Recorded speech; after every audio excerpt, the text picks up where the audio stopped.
ಕೆಲವರು ಅದನ್ನು ಬೇರೆ ರೀತಿ ಅರ್ಥೈಸ್ಕೊಂಡು ಬೇರೆ ಬೇರೆ ತಿರುವುಗಳನ್ನ ಕೊಡ್ತಾ ಇದ್ದಾರೆ. ನಾನು ಕ್ಷಮೆ ಕೇಳ್ತೀನಿ, ದಯವಿಟ್ಟು ನನ್ನ ಕ್ಷಮಿಸ್ಬಿಡಿ. ಸ್ನೇಹಿತರೆ, ಹಂಸ ಬಿಗ್ ಬಾಸ್ನಲ್ಲಿ ಇದ್ದಂಥ ಹಂಸ ಅವರು ಆ್ಯಕ್ಚುಲಿ ಸಾರಿಯನ್ನು ಕ್ಷಮೆಯನ್ನು ಕೇಳ್ತಾ ಇದ್ದಾರೆ. ಅದು ಹನುಮಂತು ಅವರಿಗೆ ಯಾಕೆ ಸಾರಿಯನ್ನು ಕೇಳ್ತಾ ಇದ್ದಾರೆ ಅಂತ ತುಂಬ ಜನಕ್ಕೆ ಗೊತ್ತಿರುತ್ತೆ, ತುಂಬ ಜನಕ್ಕೆ ಗೊತ್ತಿರಲ್ಲ. ಈ ಅಮ್ಮ ಹೇಳ್ತಾಳೆ, ಆ್ಯಕ್ಚುಲಿ ಒಂದು ಇಂಟರ್ವ್ಯೂನಲ್ಲಿ ಏನಪ್ಪ ಅಂತ ಅಂದರೆ, ಮೀಸಲಾತಿಯಲ್ಲಿ ಹನುಮಂತು ಗೆದ್ದುಬಿಡ್ತಾ ಇದ್ದಾನೆ ಇವಾಗ. ಅದನ್ನು ಆ್ಯಕ್ಚುಲಿ ಮೀಸಲಾತಿಯಲ್ಲಿ ಅಂದಿದ್ದನ್ನು ಅಲ್ಲಿ ಆ್ಯಕ್ಚುಲಿ ನಮ್ಮ ಪ್ರಕಾರ ಆಕೆ ಹೇಳಿದ್ದು ಮೀಸಲಾತಿ ಅಂದರೆ ಬಡವರ ಮಕ್ಕಳು. ಈಗ ನೋಡಿ, ಸರಿಗಮಪ ಆಗಿರ್ಬೋದು, ಯಾವುದೋ ಕಾಮಿಡಿ ಕಿಲಾಡಿಗಳಾಗಿರ್ಬೋದು, ಯಾವುದೋ ಪ್ರೋಗ್ರಾಮ್ಗಳಾಗಿರ್ಬೋದು, ಬಿಗ್ ಬಾಸ್ ಆಗಿರ್ಬೋದು, ಅಲ್ಲೆಲ್ಲವೂ ಕೂಡ ಈ ಬಡವರ ಮಕ್ಕಳು ಇಂಥವ್ರನ್ನೆಲ್ಲ ಕರ್ಕೊಬಂದಾಗ ಇಂಥವರೇ ಗೆಲ್ತಾ ಇದ್ದಾರೆ, ಇಂಥವ್ರಿಗೆ ವೋಟ್ ಮಾಡ್ತಾರೆ ಜನ, ಅವ್ರಿಗೆ ಯಾವತ್ತೂ ಒಂದು ಮೀಸಲಾತಿ ಇದ್ದೇ ಇರುತ್ತೆ. ಅಂಥವರ ಮಧ್ಯದಲ್ಲಿ ನಮ್ಮಂಥವರು ಅಂದರೆ ಒಂದು ಸ್ಟ್ಯಾಂಡರ್ಡಲ್ಲಿ ಇರ್ತಕ್ಕಂಥವ್ರು ಗೆಲ್ಲೋಕ್ಕಾಗಲ್ಲ.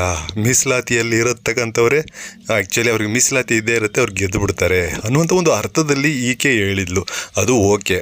ಅದು ಯಾವ ಅರ್ಥದಲ್ಲಿ ತಿರುಕೊತ್ತು ಅಂತ ಅಂದರೆ, ಆ್ಯಕ್ಚುಲಿ ಹಂಸ ಅವರಿಗೆ ನಿಜವಾಗ್ಲೂ ಅವರು ಬುಡನೇ ಅಲ್ಗಾಡಿಸ್ಬಿಡ್ತು.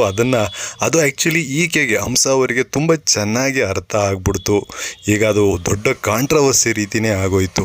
ಯಾಕೆಂತಂದರೆ ಮೀಸಲಾತಿ ಅಂದಾಗ ಇಲ್ಲಿ ದಲಿತರು ಅನ್ನೋದು ಕೂಡ ಬರುತ್ತೆ. ದಲಿತರನ್ನು ಹಂಸ ಅವರು ಆ್ಯಕ್ಚುಲಿ ಖಂಡಿಸಿದ್ದಾರೆ, ಹೀನಾಯವಾಗಿ ಅವರಿಗೆ ಅವಮಾನ ಮಾಡಿದ್ದಾರೆ, ಈ ರೀತಿ ಎಲ್ಲ ತಿರುಕೋಬಿಡ್ತು. ಅದು ಆ್ಯಕ್ಚುಲಿ ಬುದ್ಧಿವಂತರಿಗೆ ಅರ್ಥ ಆಗ್ತಾಯಿತ್ತು ಆಕೆ ಹೇಳಿದಂಥ ಒಂದು ವಿಧಾನ.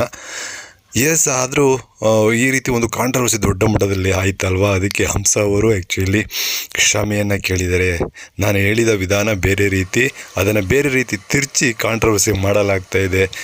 ದಯವಿಟ್ಟು ಅದನ್ನು ಇಲ್ಲಿಗೆ ಬಿಟ್ಬಿಡಿ, ನನ್ನ ಕಾಂಟ್ರವರ್ಸಿಗೆ ಎಳಿಬೇಡಿ, ನನಗೆ ಅದರಿಂದ ತುಂಬ ಎಫೆಕ್ಟ್ ಆಗ್ತಾಯಿದೆ, ಅದರಿಂದ ಮುಂದೆ ಏನಾದರೂ ಆಗ್ಬೋದು, ದಯವಿಟ್ಟು ಇಲ್ಲಿಗೆ ನಿಲ್ಲಿಸ್ಬಿಡಿ ಅಂತ ಆ್ಯಕ್ಚುಲಿ ಕ್ಷಮೆಯನ್ನು ಕೇಳಿದ್ದಾರೆ. ಹಂಸ ಅವರು ಅದಕ್ಕೆ ಹೇಳ್ತಕ್ಕಂಥದ್ದು, ಏನು ಸೆಲೆಬ್ರಿಟೀಸ್ ಅಂತ ಇರ್ತಾರಲ್ವ, ಅವರು ಒಂದೊಂದು ಮಾತಾಡಬೇಕಾದ್ರೂ ಕೂಡ ಯೋಚನೆ ಮಾಡಿ ಮಾತಾಡಬೇಕು. ಒಂದೇ ಒಂದು ಮಾತನ್ನು ಯಾವ ವಿಧಾನದಲ್ಲಿ ಬೇಕಾದರೂ ತಗೋಬೋದು, ಯಾವ ವಿಧಾನದಲ್ಲೂ ಕೂಡ ಯೋಚನೆ ಮಾಡ್ಬೋದು.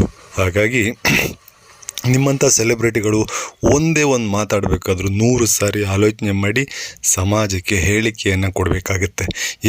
ನಿಮಗೇನು ಅನ್ನಿಸ್ತದೆ ಇದ್ರ ಬಗ್ಗೆ ಕಮೆಂಟ್ ಮಾಡಿ.